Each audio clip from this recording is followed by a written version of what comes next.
इक्ष्वाकु वंश में त्रिशंकु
शाप दे दिया।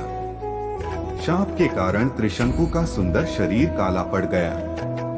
सिर के बाल चांडालों जैसे छोटे छोटे हो गए। गले में हड्डियों की माला पड़ गई। हाथ पैरों में लोहे की कड़े पड़ गए।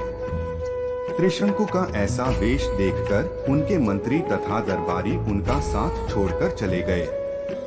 फिर भी उन्होंने सशरीर स्वर्ग जाने की इच्छा का परित्याग नहीं किया। वे विश्वामित्र के पास जाकर बोले कि ऋषिराज, आप महान तपस्वी हैं।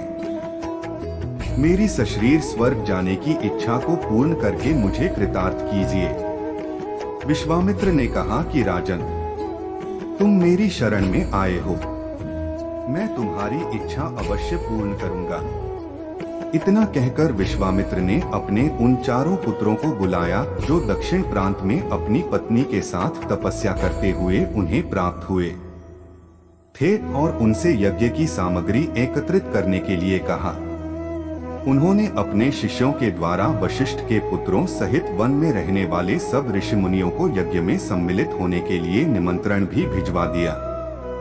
शिष्यों ने लौटकर बताया कि सब ऋषि मुनियों ने निमंत्रण स्वीकार कर लिया है, किंतु वशिष्ठ जी के पुत्रों ने यह कहकर निमंत्रण अस्वीकार कर दिया कि जिस यज्ञ में यजमान चांडाल और पुरोहित क्षत्रिय हो, उस यज्ञ का भाग हम स्वीकार नहीं कर सकते।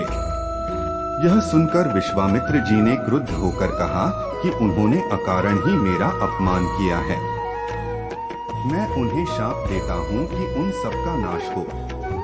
आज ही वे सब कालपाश में बंध कर यमलोक को जाएं और 700 वर्षों तक चांडाल योनि में विचरण करें। उन्हें खाने के लिए केवल कुत्ते का मांस मिले और सदैव कुरूप बने रहें। इस प्रकार शाप देकर वे यज्ञ की तैयारी में लग गए। शतानंद जी ने आगे कहा, हे राघव, विश्वामित्र के शाप से वशिष्ठ जी के पुत्र यमलोक सिधार गए।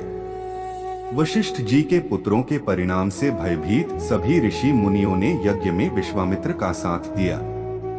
यज्ञ की समाप्ति पर विश्वामित्र ने सब देवताओं को डोट नाम ले लेकर अपने यज्ञ भाग ग्रहण करने के लिए आह्वान किया, किंतु कोई भी देवता अपना भाग लेने नहीं आया।